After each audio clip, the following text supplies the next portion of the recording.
Alright, we are 10 seconds in. This stream is going to be a lot quieter than normal, as I'm staying at someone else's house, and I am doing the stream while they're both asleep. They both went to bed early because I'm getting my surgery at 7 a.m. tomorrow, which means we have to get up at like 3:45 to be at the hospital on time, because the hospital's in a different, larger city than the one we're in. But it is now, let's see, about T-minus 11 hours until I will officially be T-minus, and they'll be gone.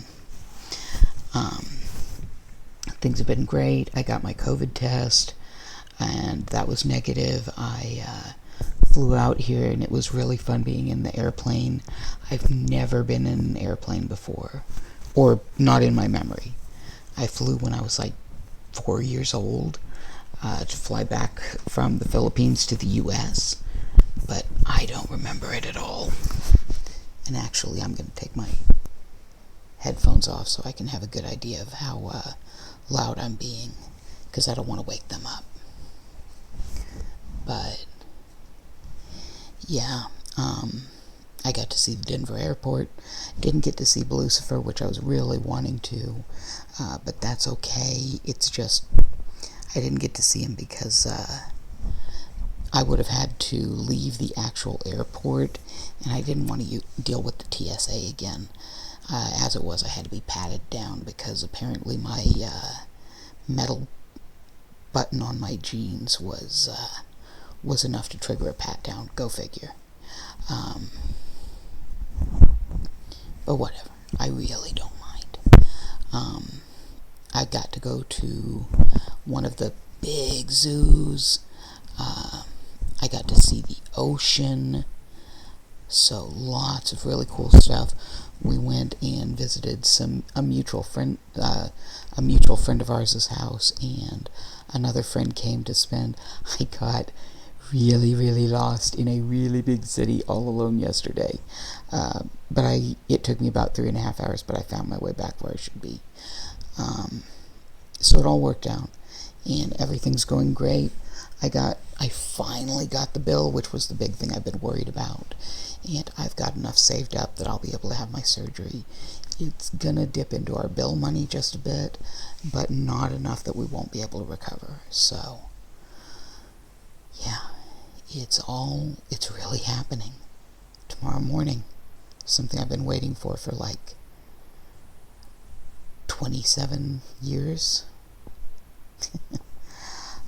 Tonight, I am keeping it short. I know I keep saying, oh, it's going to be a short stream tonight, but it really is tonight. I'm gaming for around 30 minutes.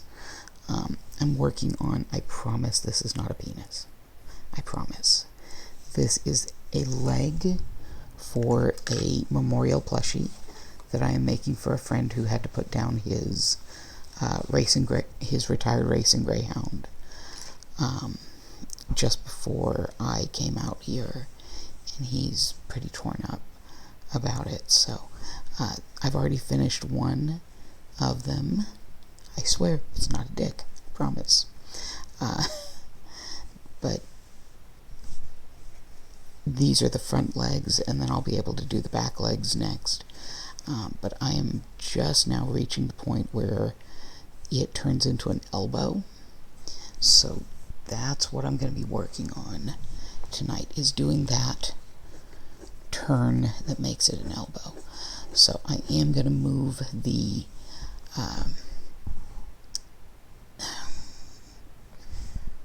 trying to think where is the best.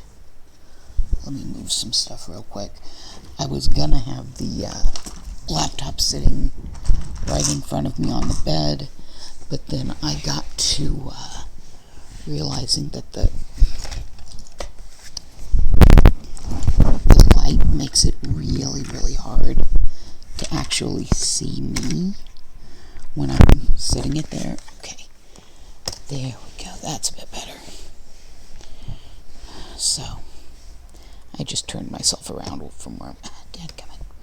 Sorry, I've got the pattern up on my phone, and it thinks it's funny to move so I can't see anything. Okay. Real quick, counting stitches, and then I'll get back to work on this. 1, 2, 3, 4, 5. Okay. Let's double check that. Okay, yeah. Here in San Francisco, I've got, the part out of the suburb of San Francisco I'm in. I've gotten to go to a really cool deli. I got to go to a really awesome bookstore today. We went and picked up my medicine. We got to meet my surgeon on Thursday. So just so much is happening, and it's like super exciting, and it's like people keep asking me, are you scared? Are you scared? And I'm like, no, I'm excited. This is something I've thought wouldn't happen. It was just a dream. I'd never actually be able to live. And so, I'm not, people ask, are you scared about the surgery? And I'm like, these surgeons, they do this every day. They know exactly what they're doing. Thanks, Simon. Simon says, hope it goes well. But these guys, they do this every single day. There is the likelihood of them screwing up is super, super small. By the way, Simon, can you hear me okay? Or do I need to be a little louder?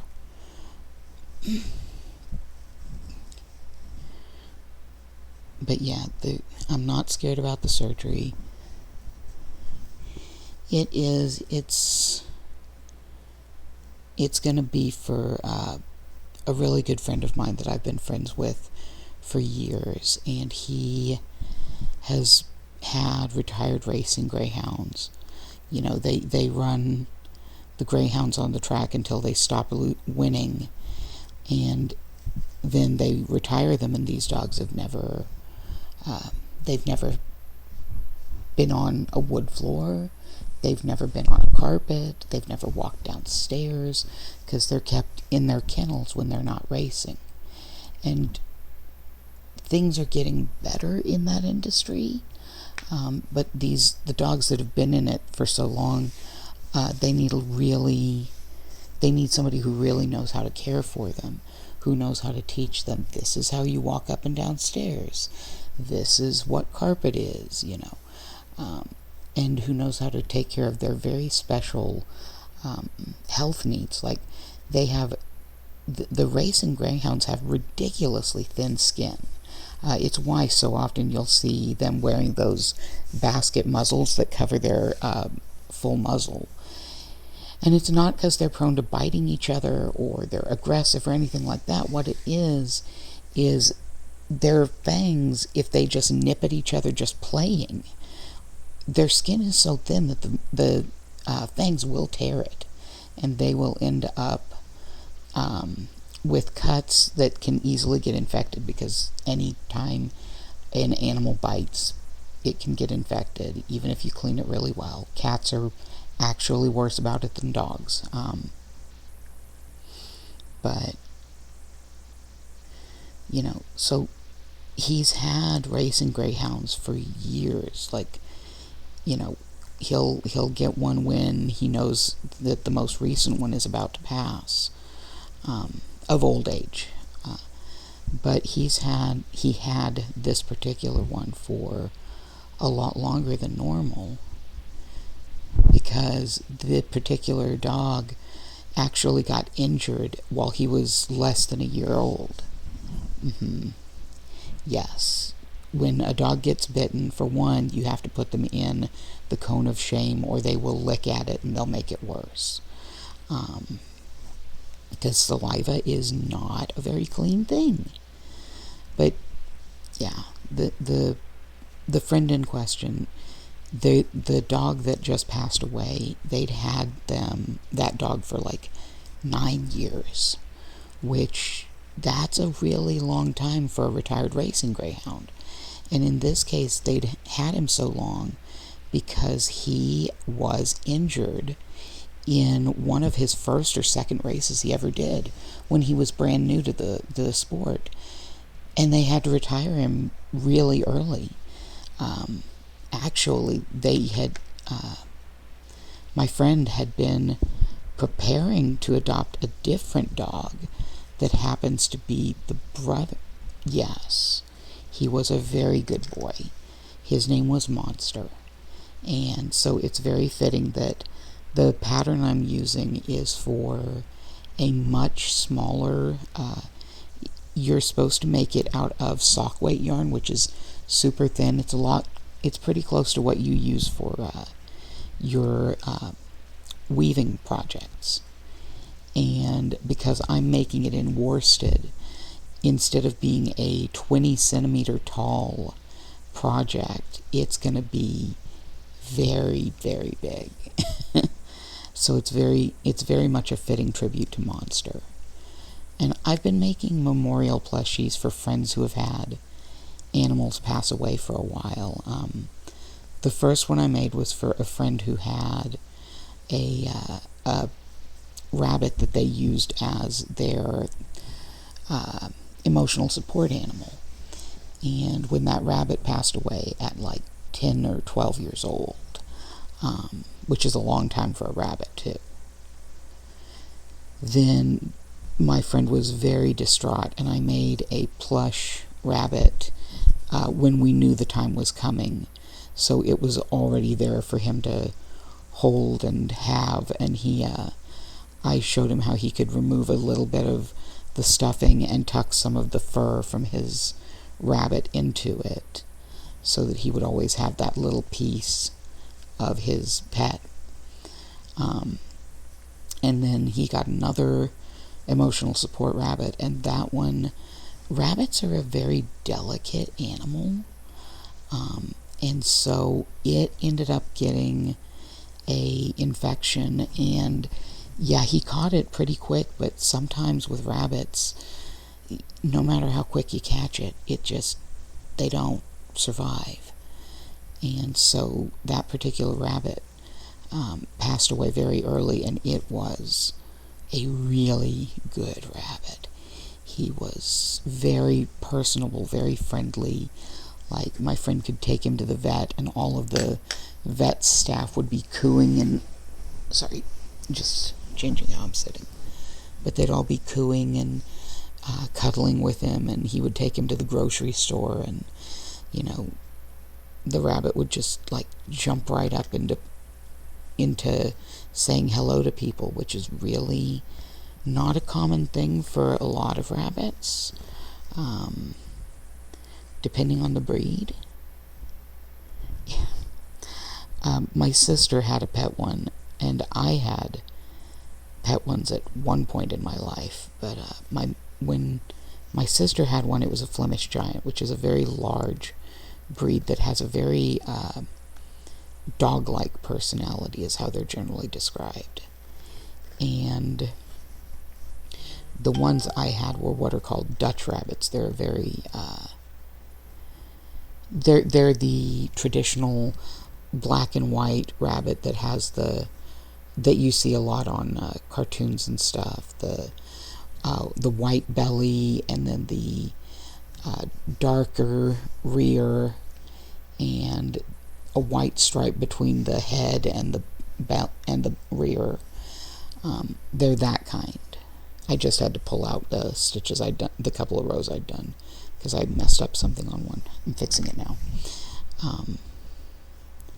But yeah, Dutch rabbits were what I had as a kid, and my mom had gotten them for us as a kind of this is not really a pet, this is for you to take care of and show at a show, and then we're going to eat them. She didn't want us to give them names, but she had two kids who loved animals, and sure enough, we named them, and we quickly became very attached. And then one day I came home from school, and Mom was cooking something and I asked what it was, and she said, "Oh, it's," and named my rabbit. While I had been at school, she had had someone come out and butcher my rabbit, and she was making it for dinner. And I wouldn't eat it because I was very attached to that rabbit and it felt wrong. And my brother wouldn't eat it because he was very attached to that rabbit and it felt wrong. And my dad wouldn't eat it because my dad doesn't like rabbit. And my mom wouldn't eat it because she felt guilty after she saw my brother and I and my dad all refused to eat it. And so she gave my rabbit's cooked remains to the dog, and the dog didn't even eat them. So, one of those things. I have not eaten rabbit in my life. Haven't been able to bring myself to. I keep thinking, if I ever find a restaurant that serves it, I'll get it and try it. And I keep not doing so.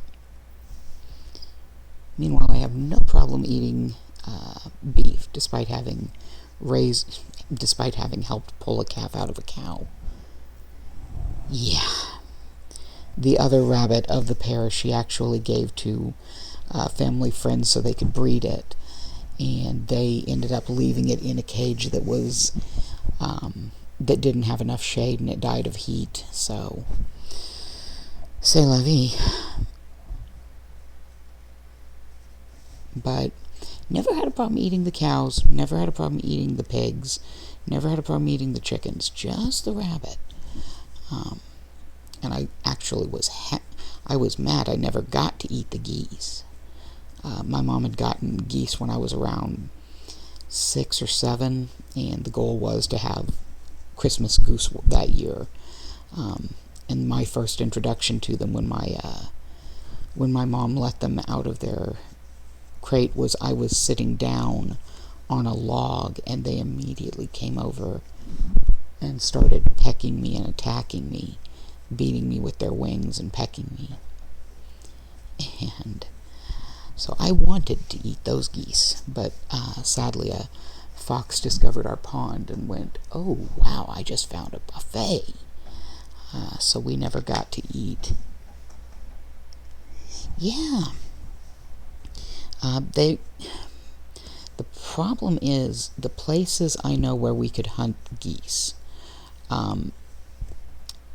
A lot of them are private property, and so you'd have to actually, you'd have to get a hunting permit, which I've never bothered to get since, growing up, because I don't really hunt. I'd rather, befriend hunters and trade them goods or services in exchange for meat. So, but my mom, she lived in England while my dad was stationed there in the Air Force, and apparently a Christmas goose was the traditional. They didn't do turkey like most of the people in the U.S. do. And so she got very, very fond of Christmas goose, and she has wanted to have that again ever since they returned to the U.S. And just hasn't really gotten an opportunity. My partner and I were considering buying a goose and him smoking it, because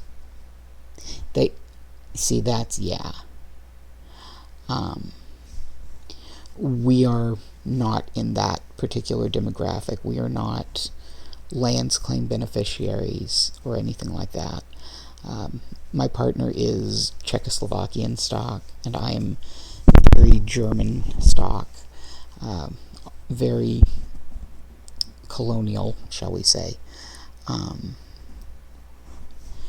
My sister-in-law is Native American, so it's a possibility that she could hunt it, or my partner's brother, but really they're not interested in hunting them. And so I might at some point get a farm goose. We were going to buy one for Christmas one year and have him smoke it, and take that down to my mom's house for Christmas. But then we discovered that farm goose costs about $80 for a goose. That's a bit out of our budget. I'm sure it will. My partner tends to brine things before smoking them so they stay really, really juicy. And I've heard that goose itself tends to be very fatty anyway. So we really don't have to worry about one of the reasons why so many people dislike turkey is because it's very dry. Because people cook it in ways that don't show off what a good turkey can be, basically. The brining and smoking is an excellent way to do turkey.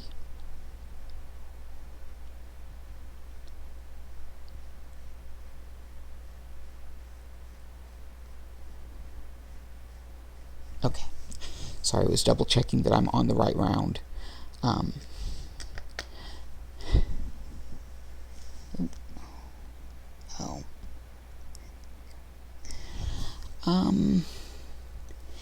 Yeah, I was gonna say yours are not like farm geese. Farm geese are very different in physical stature or weight than wild geese,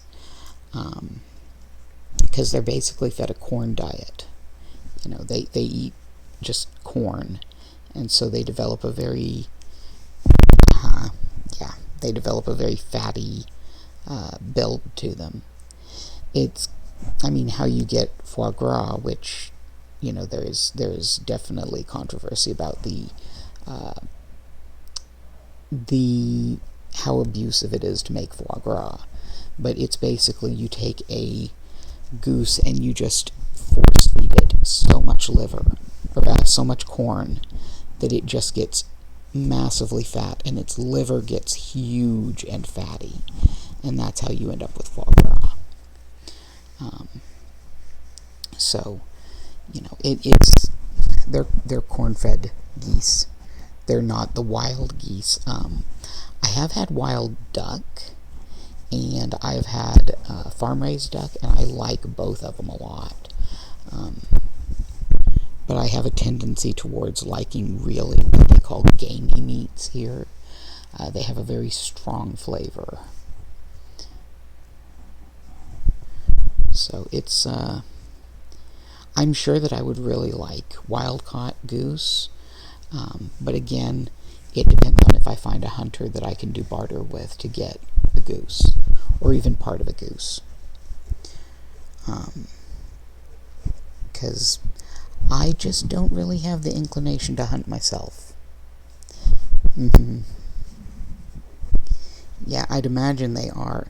Now, did you guys go out and find goose nests, or were they wild geese or farmed geese that you guys gathered eggs from?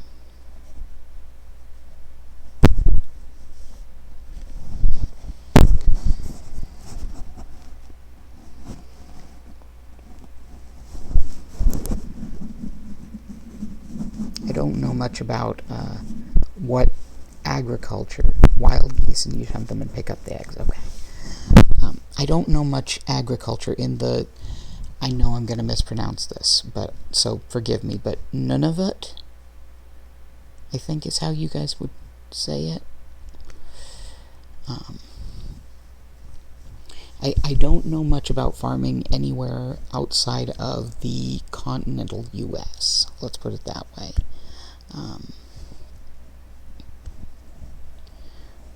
But sorry, I'm reaching one of these points with this. The pattern has me doing what they call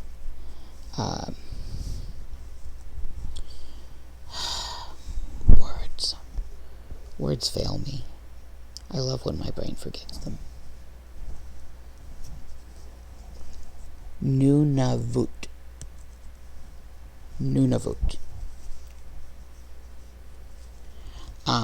I'm doing what's called slip stitch for these crochet on this particular part.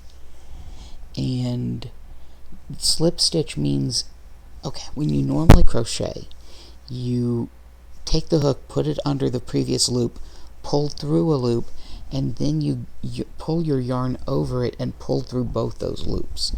And it makes something nice and easy that you can put your hook under for the next one.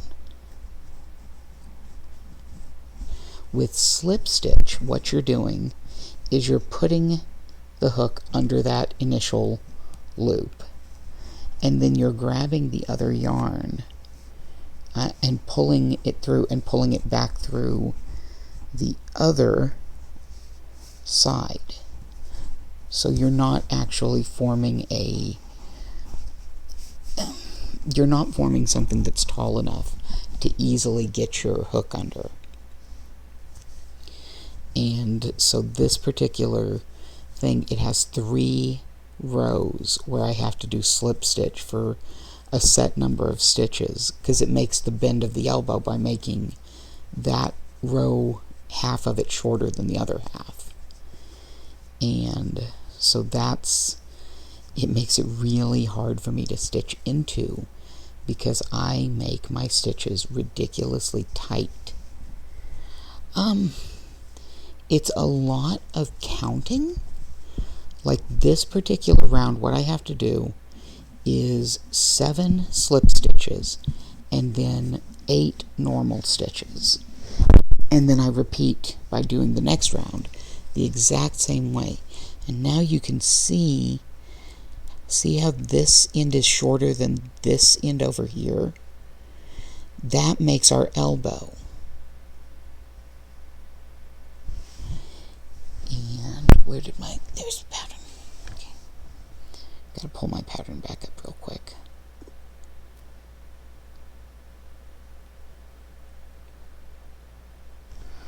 Okay, so I just finished those 3 rounds. So that was round 28, 29, and 30. So my next round is to just go around with just single crochet, which is the nicer, easier one.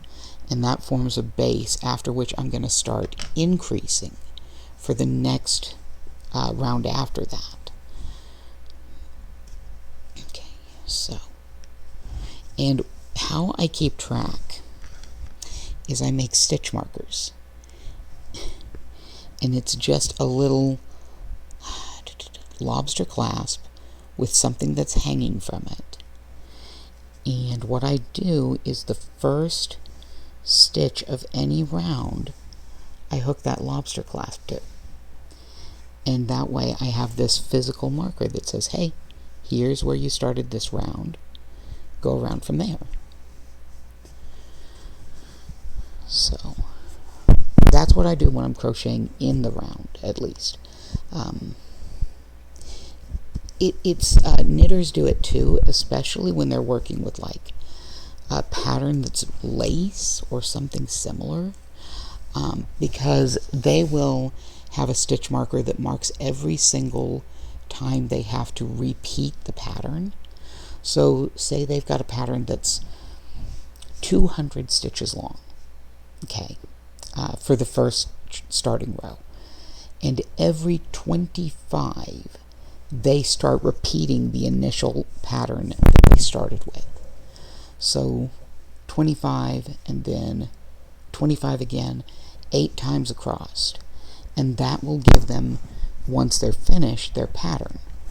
And with a lot of knitting and crochet, how you, at least with things like lace, okay, how you make your specialty looks for it is by what you don't put in the pattern. Like there's some really cool stitches out there, but for lace, it's you'll do little mini chains and then interconnect them with each additional row, and that's how you get those big open holes in the pattern.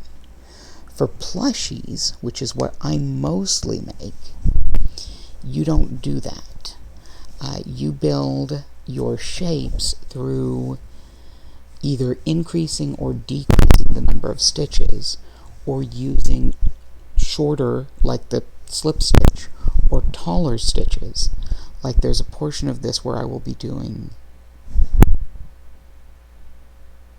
hold on a sec.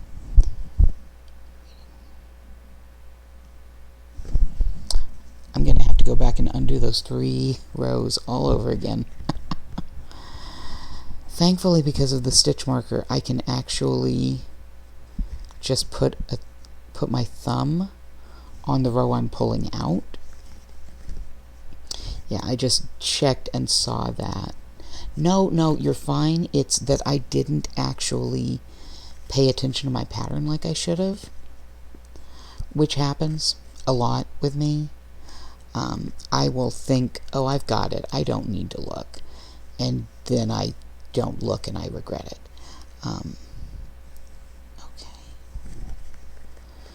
But what I was supposed to be doing was what's called half double crochet, which is kind of like, well, it sounds more complicated than it is, I promise. Half double crochet is, remember how I said that the slip stitch you just pull straight through the original loop, so you don't build.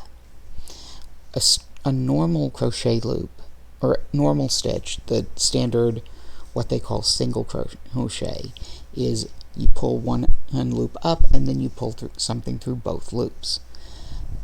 To make a double crochet, before you pull anything through, before you even get that first hook, you put yarn over your hook. So now you have 2 loops on the hook, and then you pull through and you grab something and you pull through 2 of those, and then you grab and pull through 2 more, the 2 that are remaining. Okay, real quick counting to see which row I'm on, because I might have pulled back 1 row too many, but if I did, that's easy to fix.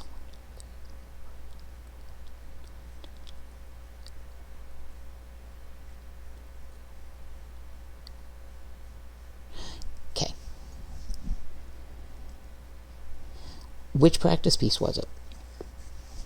I've seen a lot of your work, but all of the work I've seen that I can think of is the tablet woven, or the those things you do where you like kind of braid all of those little strands together. Oh, right, I do remember the leaf. Yeah, I think you use double crochet to make the it go out from the stem, to increase the size. Okay, so 1, 2, 3, 4. Also, just so you know, I'm not working with any really fancy, nice yarn. This is Red Heart Super Saver. It is cheap yarn. But I like working with it for plushies.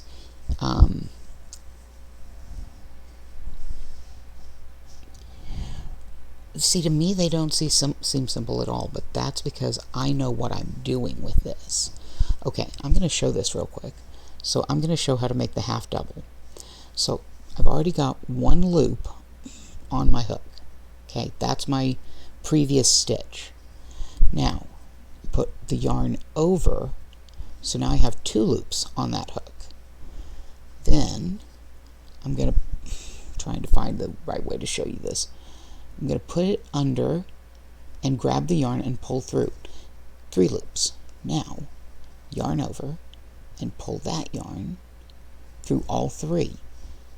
And that gives you just 1 left on the hook, and it's double crochet, or it's a half double stitch. It's one of the easier stitches out there, and it makes it a nice tall. So this time, when I show you, once I finish these 3 rows, it'll show the nice taller stitches, and that elbow will be even more visible, that okay, there's a definite distinction here. So I wondered why it didn't look quite right when I was doing it earlier, and then I looked at the pattern and went, oh, that's why it doesn't look right, I messed up. So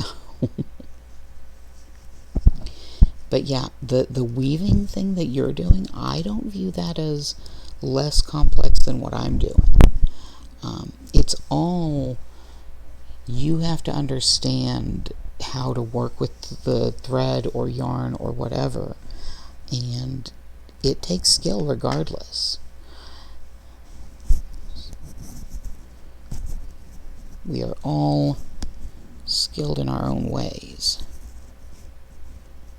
for certain.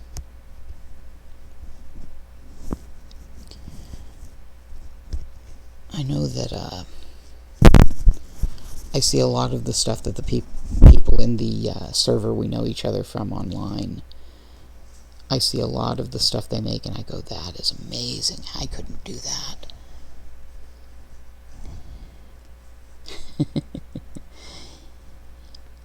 Yeah, but you should have seen how long it took me to make that woven headband for my, well, woven for my son, because it was just, it's not something I really do.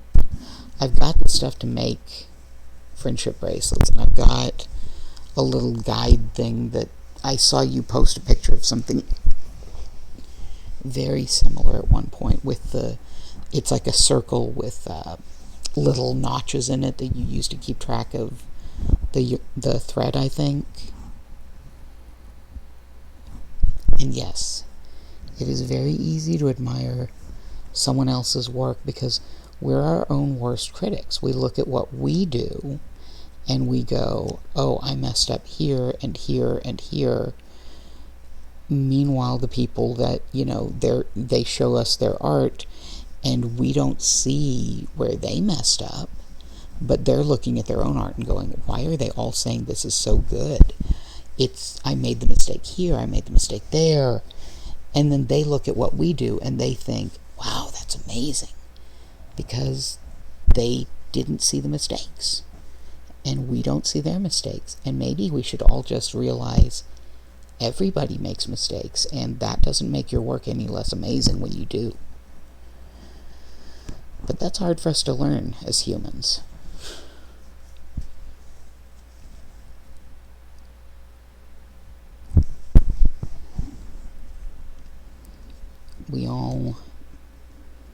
We see what others did and we think, I can't do that. And sometimes, because we think I can't do that, we never even try to do it. And maybe we've got something pretty amazing we could have made if we did try. The knitting and crochet guild I'm in online, who one of the guild members is who I'm staying with. We are all very dear friends with one another now. And many of us have known each other for years, even if we've never met face to face. But several of us draw, and for October, of course, we took part in various different drawing challenges. I did one that was specifically like zoo animals in costume, basically. Another one did like still life pieces, things like that. One did nature scenes. And so those of us that had been drawing, others kept saying, oh, I wish I could do that. And I mean, you could. You could. My art is not, certainly not ever going to hang in the Guggenheim, but like I said, it's certainly never going to hang in the Guggenheim. But I have not been drawing that long. I only started doing so as an adult. I started out just kind of doodling, and then I found different drawing challenges and started to take part in those. And I'm happy if you can look at it and go, oh, that's what that is. I don't worry too much. And one of the people was like, but all I can do is stick figures. Well, what do you think I started out with? You learn and you grow by doing. And yes, there are people who can just look at something and go, oh, I can do that, and learn by watching. But you're never going to learn if you don't ever even try. And for a lot of people, they assume that drawing is this amazing art that they'll never be able to do, and they don't try to do it because they're scared. And I think that's one of the most difficult things for us as humans, is we are all so scared of what we consider failure. Many of us were probably punished as kids for failing at things. You know, you get a bad grade on a test, and you go home and take the paper to your parents, and they get mad at you. Or you tried to participate in sports with your little friends as a kid, and you were really bad at it, so then you didn't get picked to play with them next time when they played that sport. We've been punished. Yeah. Especially people who were kind of, in a way, prodigies in one or another subject. So you get praised for making a really good grade, but then you're convinced that if you don't get a good grade next time, or you don't do perfectly next time, you're going to be in trouble. And then you have this drive to always be perfect. And it's really unhealthy. And I've had to really work on that myself, because when I was a kid, school came so easily. I never had to study. I never had to really work to get good grades. All I had to do was sit in the class and listen to the teacher and maybe read whatever the lesson was in the book. You know, I was notorious for not doing my homework. In fact, at one point, my math class, when I was in 4th or 5th grade, we were supposed to take home a folder that showed what our grade was once a week and have our parents sign it. And my grades were slipping badly because I didn't like math, and I wasn't interested in it.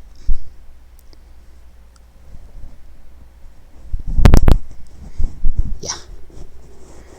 But we were supposed to take it home and sign it, and when my grades started slipping, instead of taking the notebook with the grades in it home to my parents, I figured out how pretty quickly how to forge their signatures.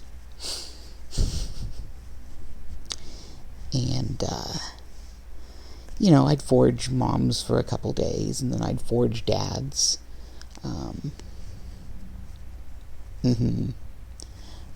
Oh, that had to be really rough, switching schools to a much stricter school that had, and at a higher level when you hadn't learned the lower level stuffs.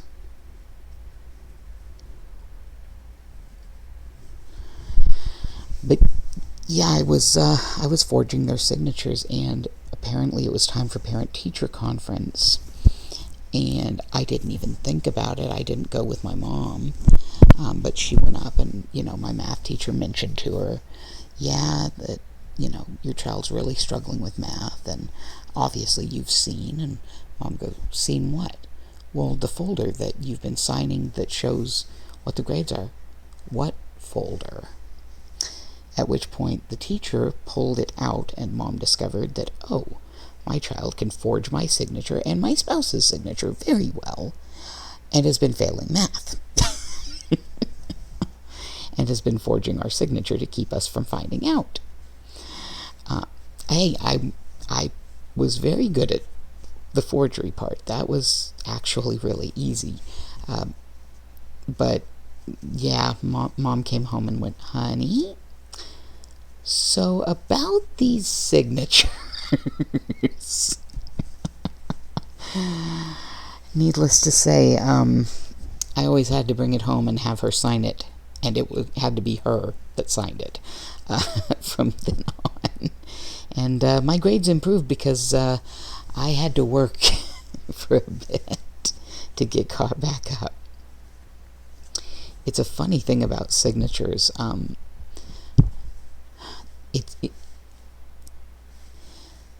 The less legible your signature is, the harder it is to forge it. My dad's was actually harder because it was in cursive, but it was kind of a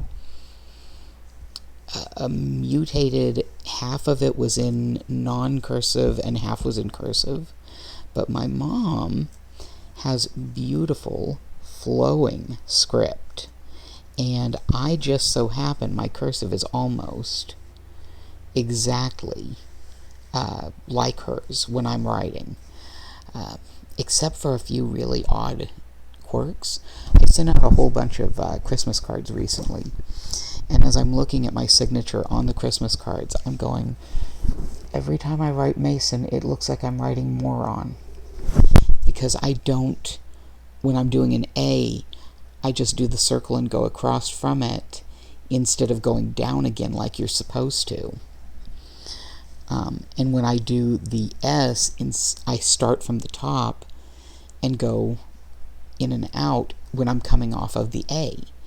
So it looks like M-O-R instead of M-A-S. So yeah, moron. Every one of my cards is signed moron. Okay, so I just finished that, the 3 rows again. Now look at that. How it forms almost a cup because one side is shorter than the other. That's our elbow. Yeah, well, it wasn't as obvious because I'd been doing the wrong stitches. So now that I've fixed that, oh, now I have another viewer. Fun. Now I'm going to go ahead and do the round of single crochet, which is mostly going to take me time just because I have to fight with the those slip stitches I did earlier, because slip stitches are, they're my friend when I'm finishing a project, but not so much when I'm crocheting into them, because they are not easy to get under when you crochet as tightly as I do. And that tightness is actually, it serves a purpose, it really does. When you're crocheting a plushie, you don't want big holes that are going to show the stuffing or that the stuffing will come out from. You want something very tight so that all you see is that yarn. You never see the stuffing. But man, is it a pain when you're trying to stitch into some of the smaller stitches with it.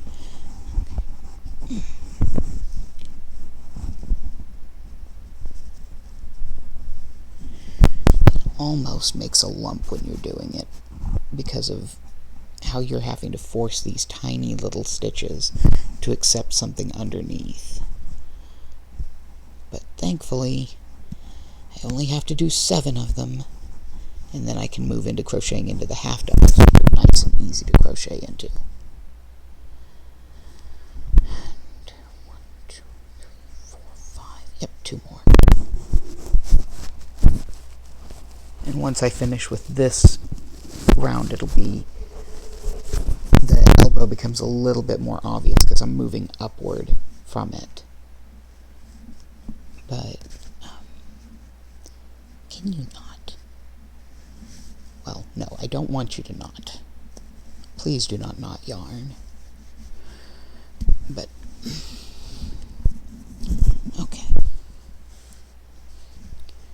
So, I did say at the beginning that my goal was to keep this a short stream, and I've already gone over that.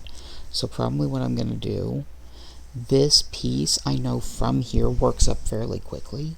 So I'm probably going to finish just the arm, and then I'll call it the stream. So we can keep chatting for a while, because I think I'm on row 31 right now, and I believe there's like 36 rows total. It's also raining here, so I'm hearing rain sounds from outside, which is nice, don't get me wrong. and they definitely need the water in California, so.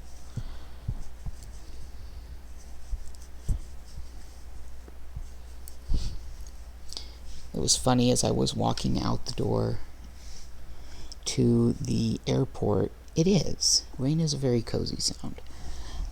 But as I was walking out the door to head to the airport, we had already shut the door. I already had my luggage all in the car. It was a nice day. It was like in the 50s keep in mind, I was leaving for the airport at 4 a.m. But in Oklahoma, it was in the 50s at the time. And so I was like, oh, I need my jacket. And then I'm like, I'm going to California. What do I need my jacket for? So I just continued on to the car and got in. And then we got to the Denver airport, and I went, oh, right, Denver's 26 degrees right now. I did need my jacket. But I just stayed in the terminal because, again, I didn't want to have to deal with TSA, so it was fine. Okay, so alright, so right now I'm doing the next round. Gotta clip this on. So this is round 32. And this round actually has increases. So it's we want to increase by 5 stitches total from the 15 we're at. So we'll do 2 stitches and then an increase. And how you do an increase is you're going to go into a stitch, if I can figure out how to show this, and you do 1 stitch into that stitch, and then you go right back into that same stitch and do another stitch. So you end up with 2.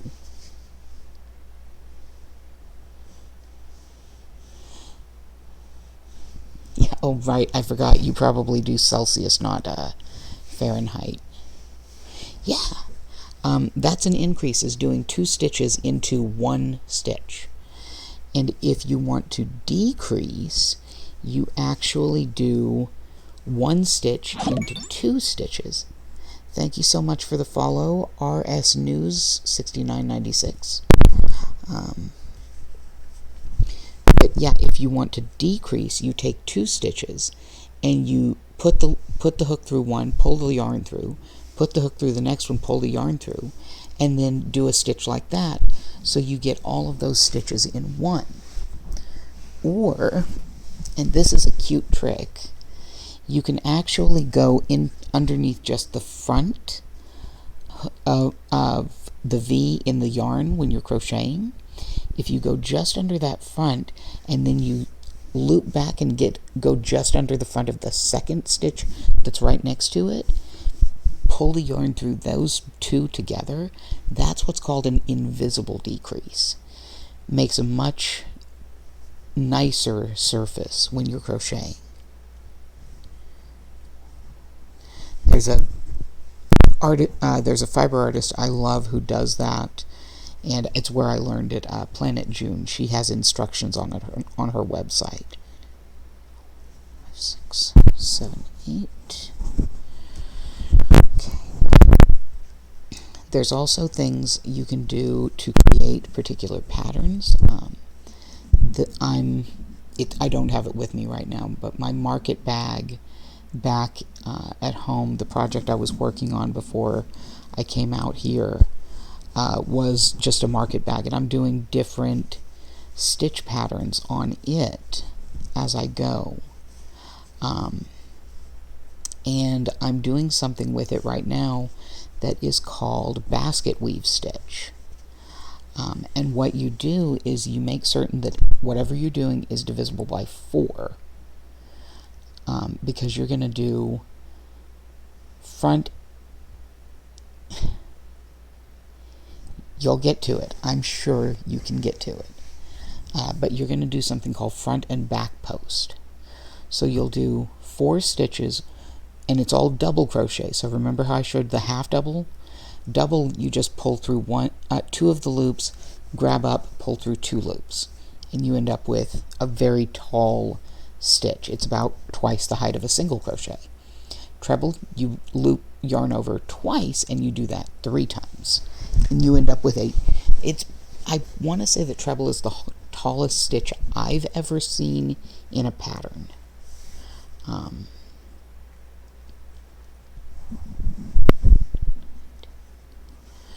So, but it's treble crochet is mostly used for things like shawls. What it does is it makes really tall stitches, so it's really good if you're making something that that you don't want it to be very heavy or thick, so because it gives you a lot of space between the stitches. So it's really good if like you're making a lightweight summer shawl, something like that. Or if you're trying to make a blanket, but you don't want people to just get too hot under the blanket, so you do it mostly in treble crochet.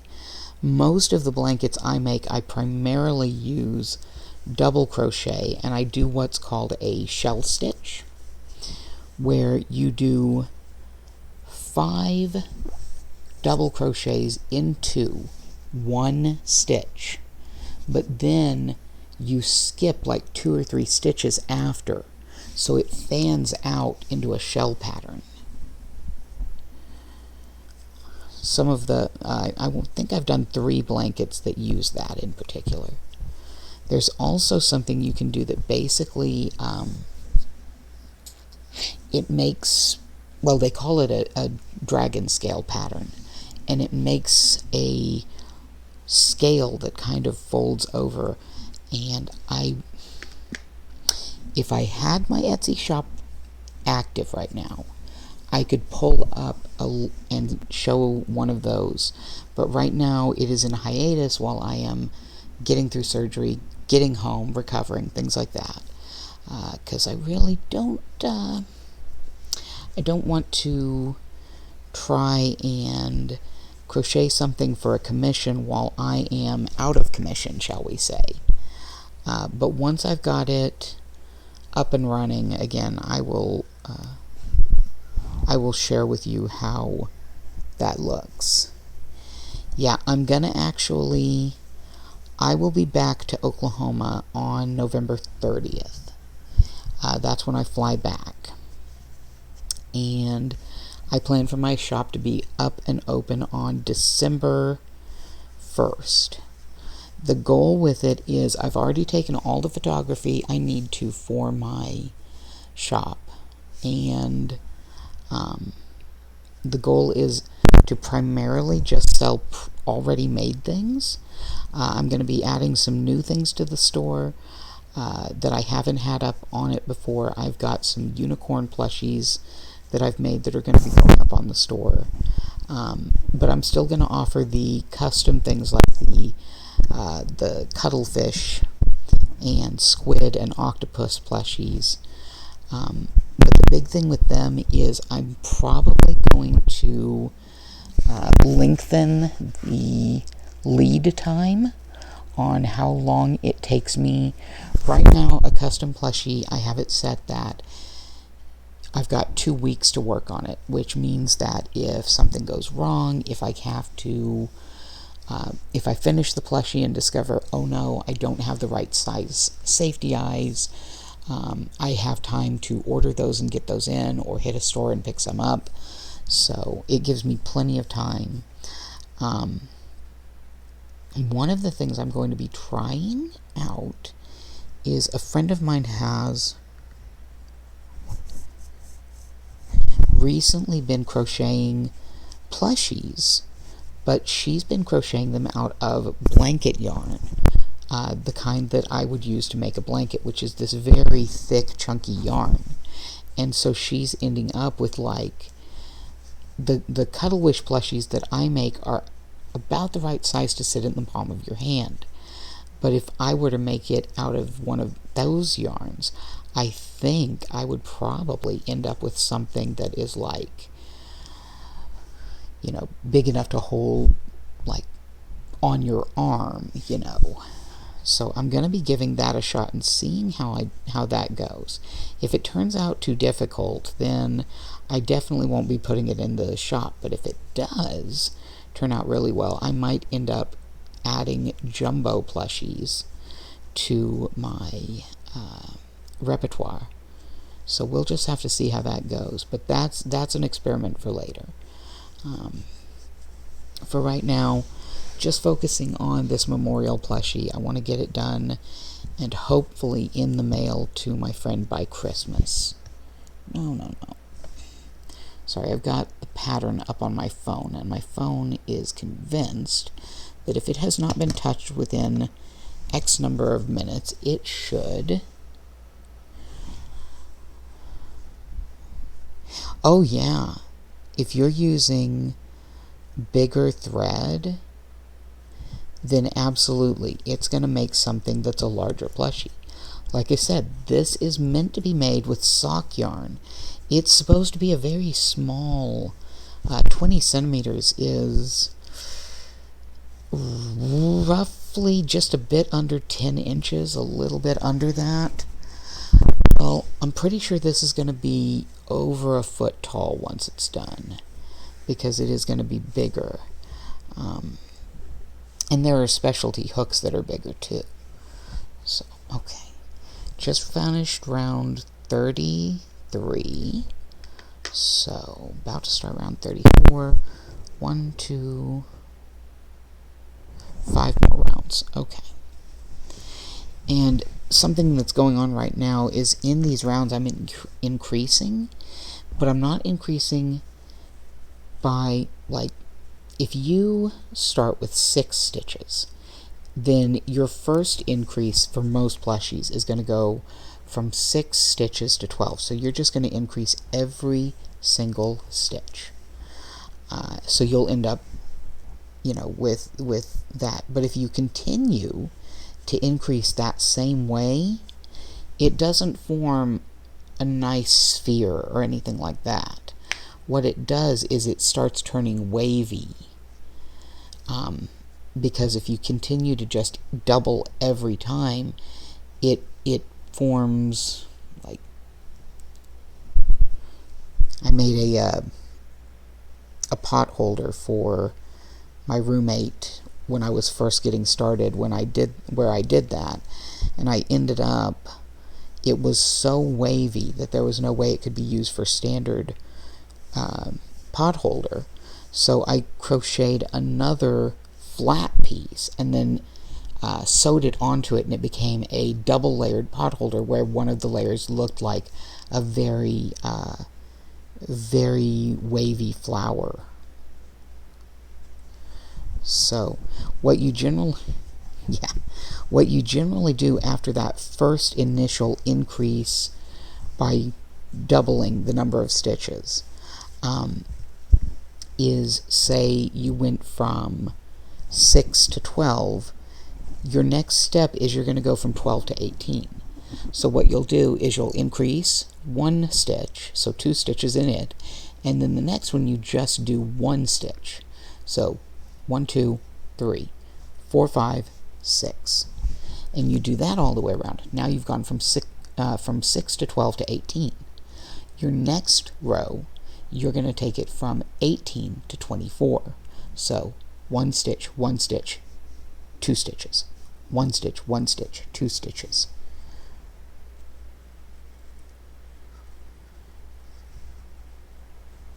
And that gives you a nice gradual increase in size without turning wavy. And depending on what you want to do with your project, you can vary that up even more. Like you can increase by, so you can start with, say, 18 stitches. We'll go with that one. But this time you don't want to increase to 24. You only want to increase to 21. So instead of increasing every 4th stitch, or 3rd stitch maybe, either way, It's all math, and it's all multiples of whatever you're starting with.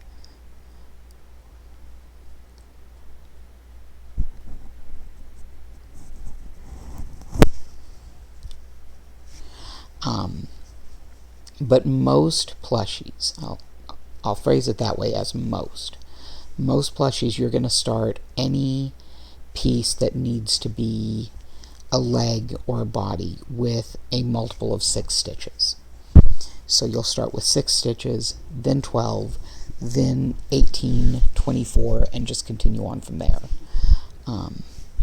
But there's some, I know at least one pattern I've gotten my hands on recently that starts with 7 and increases by multiples of 7, which is a kind of an odd one, but hey, it works out pretty well.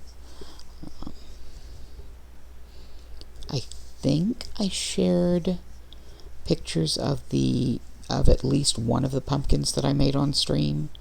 That one works with the multiples of 7. So,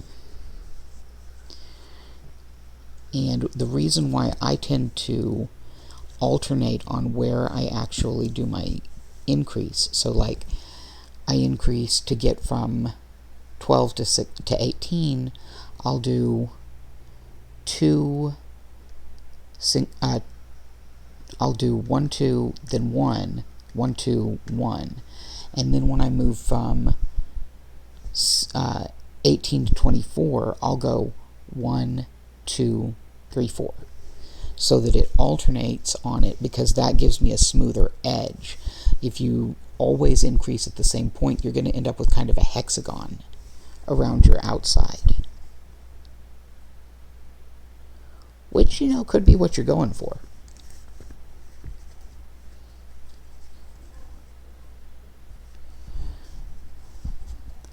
I actually used the fact that if you increase at the exact same point every time to create a hexagon, I used that on purpose when I was making a present for one of my sons. He had gotten a set of onesies that were Teenage Mutant Ninja Turtle. He looked like one of the turtles, but it didn't have a shell on the back. So I made a bunch of hexagons and then sewed them together and then put a rim around it to turn it into a turtle shell backpack for him. Okay. Alright, so now I'm up that. Okay. It was very much an experiment, but it turned out pretty good, so. Sadly, he outgrew his turtles phase very fast after I made it, so it only got used a few times, but I think he wore it for Halloween that year, the onesie and the turtle shell. His brother had a onesie that made him look like a fox, and that's what he wore. So,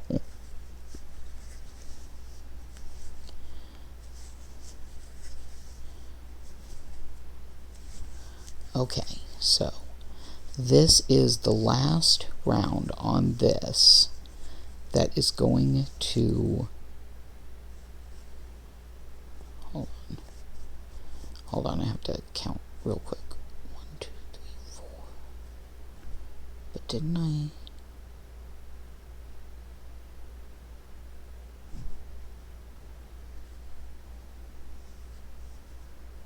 That doesn't make sense. Hold on, I have to count stitches.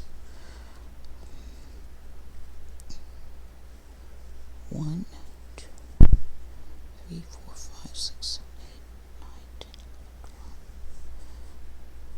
13, 14, 15, 16, 17, 18, 19,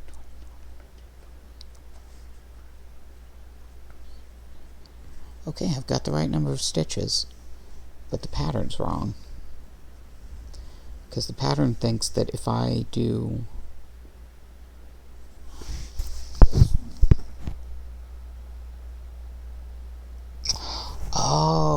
okay. That last round I did, I only increased by 5 stitches, not by... Okay, that explains it. Because I went from 25 to 30. Sorry, had a moment of figuring out what on earth this designer had done. And I did it without ever questioning it last time, never even thought about it. But I was also doing all of it while riding like the BART around San Francisco.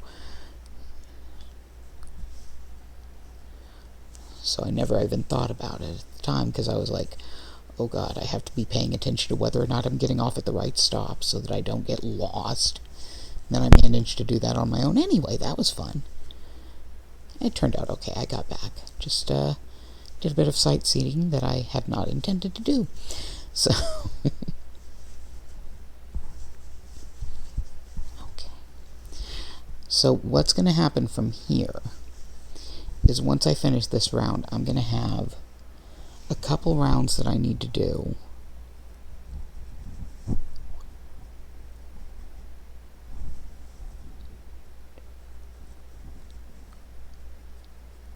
Okay. I'm going to have a couple rounds that I'm not going to increase at all. I'll just be going all the way around just with single crochet.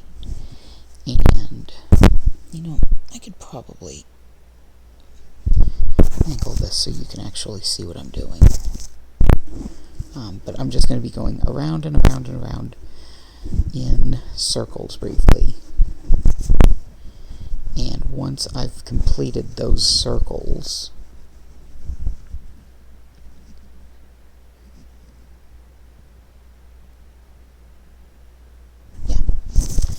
once I've completed those, I'll actually be folding things so that they are all flat on the arm, and that will actually make the shoulder.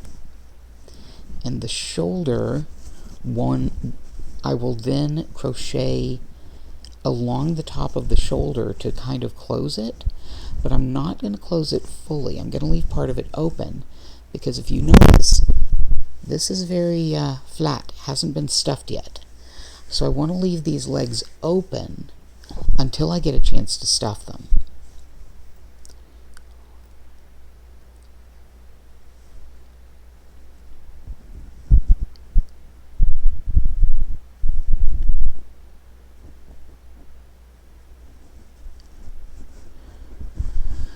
So, yeah, that's the plan, is leave it open until I can stuff it.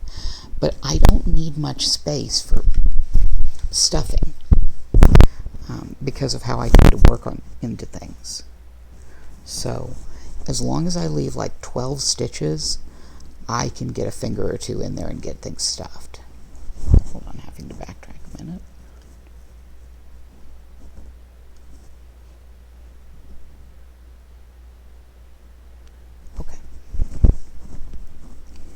So once I finish this round, I'm going to start the next one, and as I do it, I'm going to count stitches. It's very much, if you can sew, it's not that hard. Now there are other ways you can do it. My mom used to make me dolls when I was little, in particular stuffed like teddy bears and stuff, and she would get these joints that you could use so that they would be movable joints, and that was what she would use. And basically they were a ball and socket, but you would put one half of it inside one of the parts of the bear that you wanted to attach, and the other half inside the other part that you wanted. So, and then after you had sewed both of them up and had both of the parts of the ball and joint sticking out, you would then just click those two parts together, and suddenly you've got an attached movable limb. And it works under the same principle as the safety eyes that I use, which basically one of the pieces has a long end to it that has almost an arrow-shaped head at the tip, and the other piece has a round, it's a circle, like a washer, but it kind of flares up in one direction, and so you put that rounded tip that's slightly larger through the hole of the flare, and the flare closes up behind it, and the tip can't pull back through it. I wish I had safety eyes with me, or I'd show that. Maybe another time. In fact, I'm sure that I'll be back in Oklahoma well before I get to the point of adding eyes to this, so I can probably show it when I do it on stream.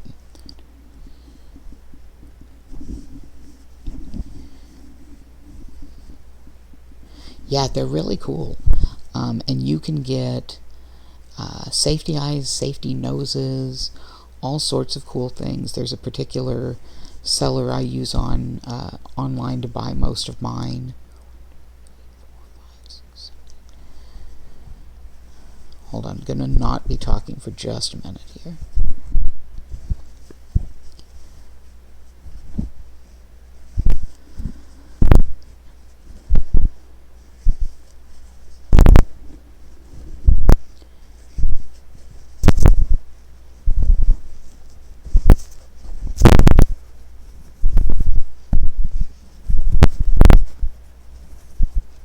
Excuse me.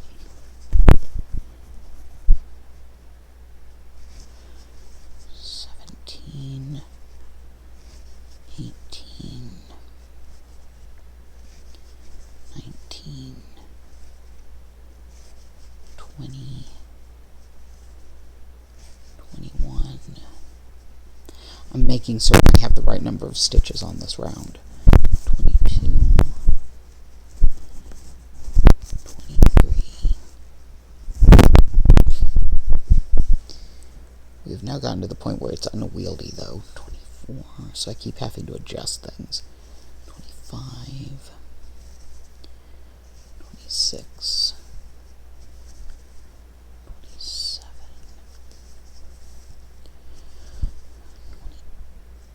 28, 29, 30, 31, 32, 33, 34. Yep, I've got the right 36 stitches. Okay, so now I can talk again while I work on this. But it's crocheting is really about math and knowing how to increase and how to decrease the number of stitches to get the shape you want. That's the height of the stitches and the number of stitches is how you get all of your shapes in crochet.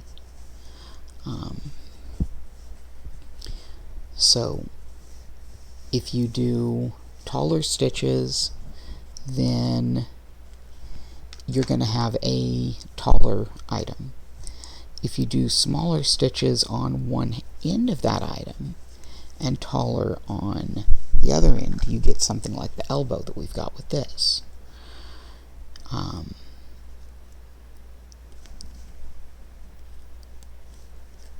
And you can just kind of keep going on things to build up that shape you want.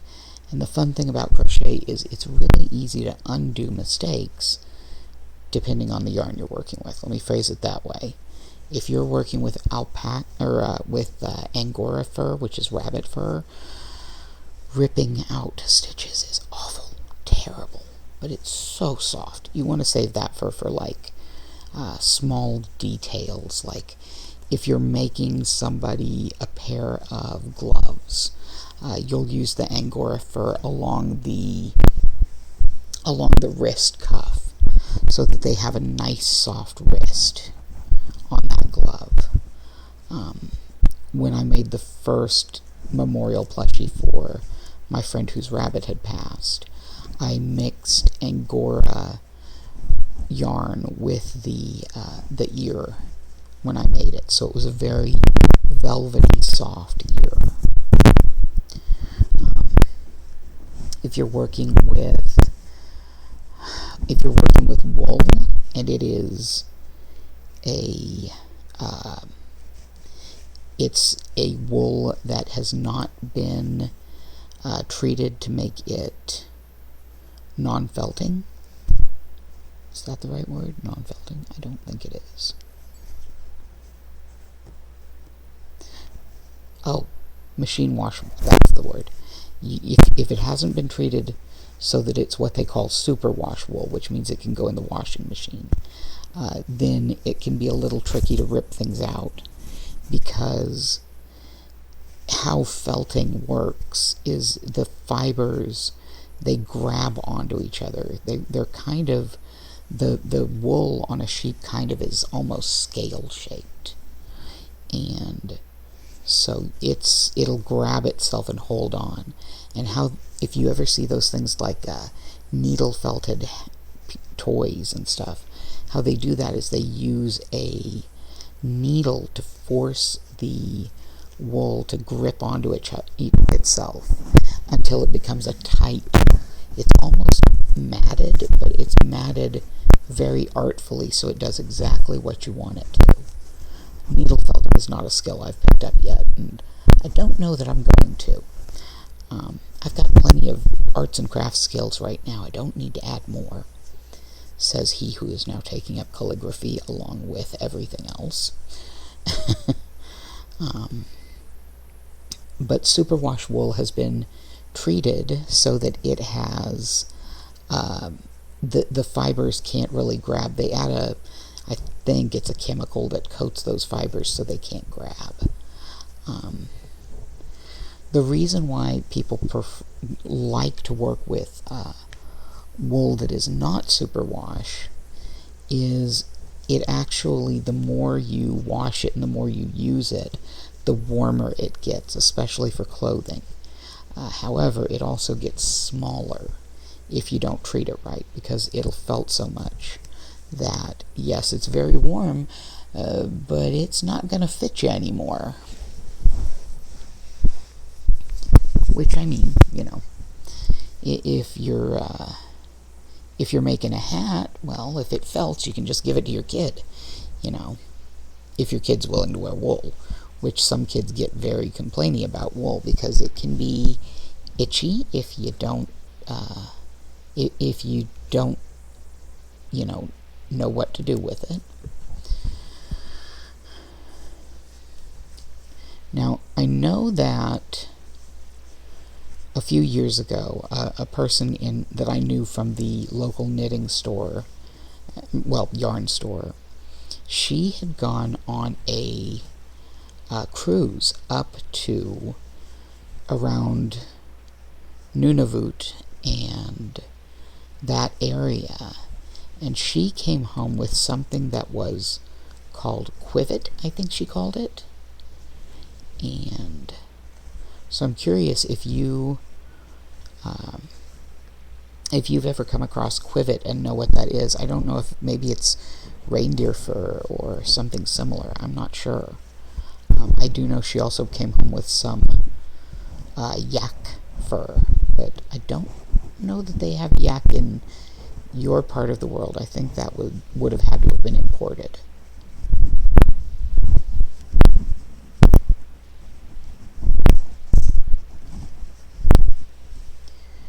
Down here in Oklahoma, we have sheep, goats, you know, things like that.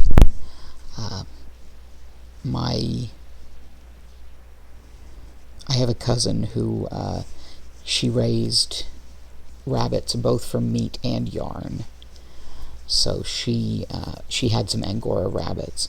But this past summer, it got so hot in the area that they lived in here in Oklahoma that several of their prize breeding bucks actually died from the heat, because Angora rabbits are very floofy and they can overheat very easily. And I mean, they had done everything they could. They had put them in a barn that had air conditioning. They had made certain that they were getting ice water to drink, and it was still just too much. My part of Oklahoma did not have that kind of heat wave, but so they're now divesting themselves of the various rabbits because they just can't take another. Quivet is a quality or texture of fur? Huh. Maybe I should just look it up at some point. I'm sure I did at some point and I've forgotten it entirely. But for right now, I am about to finish the last round of this, and then I'm going to do one more count, verify the number of rounds, make certain it matches up, and then I will fold it and show how I join those edges. It might, give me one moment. 1, 2, 3, 4, 5, 6, 7, 8, 9, 10, 11, 12, 13, 14, 15, 16, 17, 18, 19, 20, 21, 22, 23, 24, 25, 26, 27, 28, 29,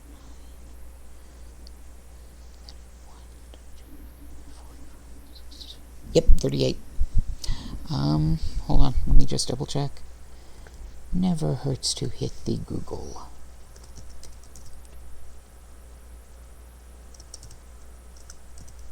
Quivet fiber. Okay, so quivet is a natural fiber from muskox, apparently. Maybe? Hold on. Yada, yada, yada. Quivet. Okay, so the quivet is the undercoat of the muskox, and it says it's kiviute. So I'm mispronouncing it. Kiviute. See, now that I say it right, you know what it is.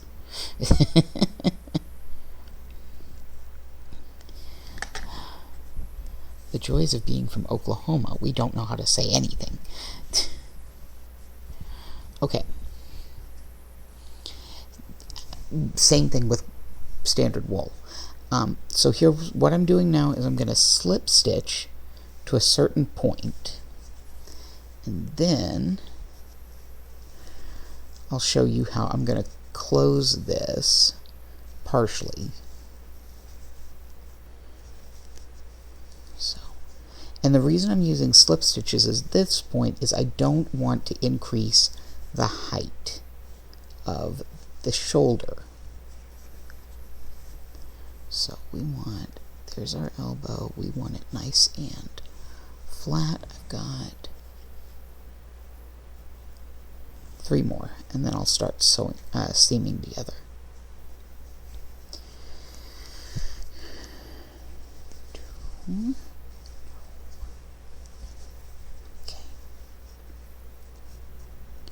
Okay. So what I'm doing here is, instead of doing through the loops of just one side, I'm getting both sides of that rounded edge, and I'm putting it through both, and I will loop over, pull through, and stitch that closed.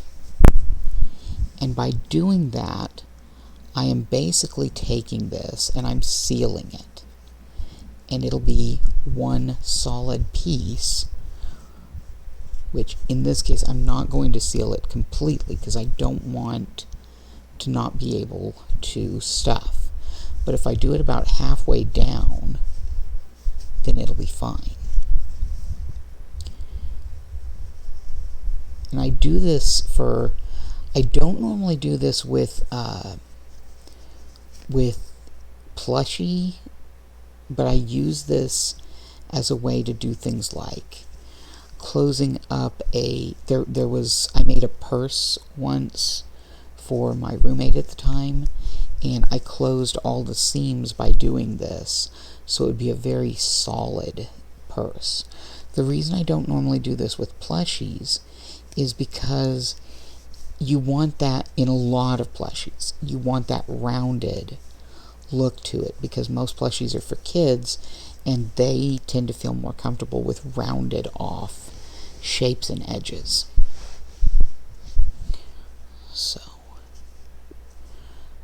So the flatter pieces tend not to appeal to them as much, which is fine. Little kids, you do what they want. But see how we now have one side over here that's just solid, and this is still open.